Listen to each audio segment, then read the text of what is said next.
When Dr. O'Neill was leaving to go and assume a position out in BC, I was fortunate enough to be able to take over the Akadri Near project.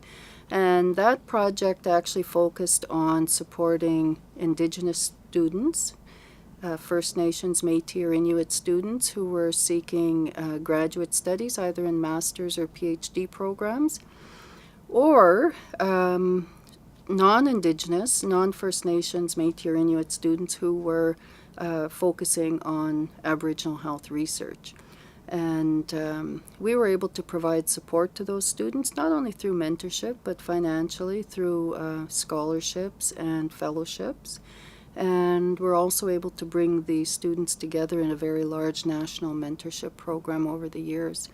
We worked very closely with the First Nations and Métis communities in Manitoba to set up to work with the communities to set up the process for engagement for research with either the First Nations or the Métis overall. As one of its premier initiatives, the CIHR, Institute of Aboriginal People's Health, established the Aboriginal Capacity and Developmental Research Environments Centers in 2001. Evolving into the network environments for Aboriginal Health Research Centers in 2007, these visionary exemplars of Indigenous health research mentorship and training are spread across the country with 7 regional centers and 2 national centers. Between 2001 and 2012, these opportunities inspired and supported over 120 students in Manitoba to pursue health research with First Nations, Métis, Inuit, and other Indigenous communities. Like when I started research, I was in my undergraduate degree, and I was still kind of feeling like I didn't know exactly where I wanted to go in life, like for like what my passion was exactly, and I just learned a lot about myself through doing that work, and it directed me towards social work, because I discovered while I was working with families that I really enjoyed talking and learning and connecting with families. And with the second internship with Sharon Bruce,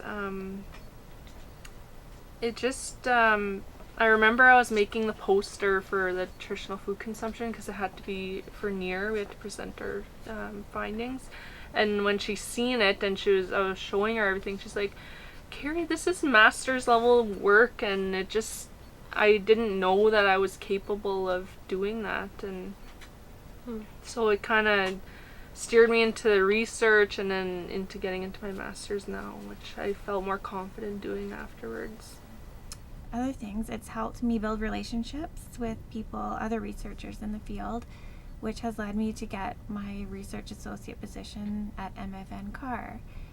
And so that's very important. I don't know if I would have met the people that I had met if I hadn't been involved in the NEAR program. I think it was just really amazing connections and experiences I had that helped me learn more about myself. I think I would echo that as well. Yeah. I think that I've also explored sort of my own identity as a Métis woman, and I recall meeting other Métis women who were involved in research, and it was nice to feel like I had met friends who were sort of experiencing the same things as me in their departments, being perhaps the only Indigenous person in their whole department. You start to learn those things like introducing yourself with your community and who your parents were, and all these little things that I don't think I would have gotten from going to some of the bigger conferences. And I really embrace that now, our Indigenous ways of introducing ourselves. Yeah, and so I remember the day that Linda told me that I got the intern or the fellowship one. We both danced in the middle of the office because she knew how stressful it was. Yeah. And it's just that financial help was amazing. And I don't think I could have gotten through the master's program without that additional financial help. So that was huge. It extended over 8 years, and was actually, I really enjoyed seeing it progress from developing a cohort of researchers who were all First Nations or Métis young women and men seeing them extend from a master's to a doctorate to a fellowship, it was an exciting project over the years to watch that grow and develop.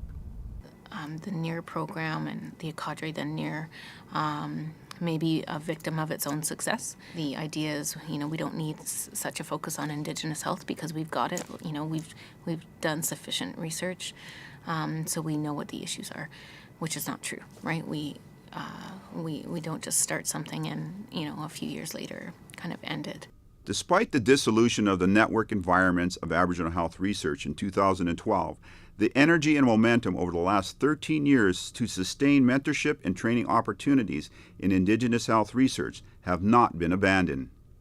The renewal of training opportunities to support the next generation of researchers in Indigenous health locally and internationally are emerging. These include the Queen Elizabeth II Diamond Jubilee Scholarship Program, hosted in part by the Manitoba First Nations Centre for Aboriginal Health Research, and the recent announcement of the Indigenous Mentorship Network Program by CIHR's Institute of Aboriginal People's Health. I feel very grateful towards the program as well. It's just, what can you say really? Like it's meant so much to me, and I think it's meant so much to all of us. I think it's invaluable. It's been so such a big part of my life, so I'm really grateful.